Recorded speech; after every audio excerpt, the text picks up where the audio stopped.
আজ যেন সত্যনাথ রায়ের দিল্লি সোনার খাট পালঙ্কে শুয়েছিল, আজ সোনার খাট পালঙ্কে শুয়ে থাকার পূর্বে আর এই সত্যনাথ রায়ের দিলে খোয়াবে দেখতে পাই। ওরে একদিন আরে তুই কতদিন শুয়ে থাকবি রে বাবা, কতদিন শুয়ে থাকবি? তুই না বলেছিলি আজ তুই বদর পীরের কাছে বায়াত হতে যাবি, তাই কবে যাবি, কখন যাবি? দেখতে দেখতে তো 12 বছর বয়স হয়ে গেছে।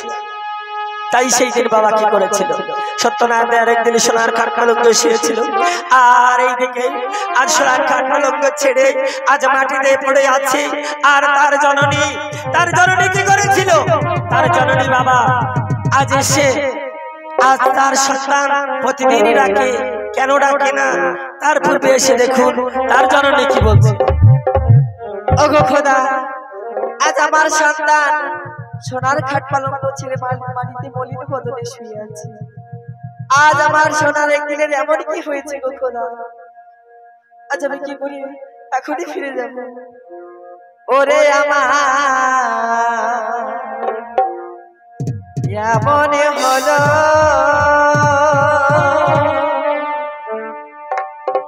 ওরে আমার এমন হলো,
আজ আমি নিজে মোবাইলে গানে একটি স্বপ্ন দেখেছি গো স্বামী।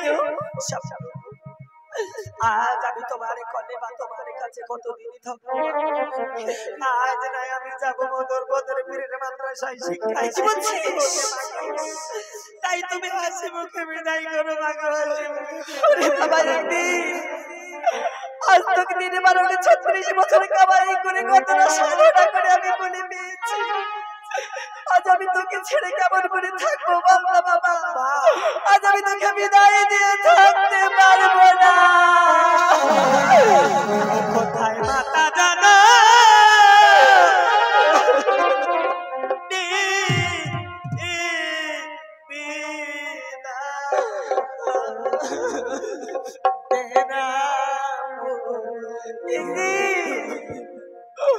কোথায় মাতা জানা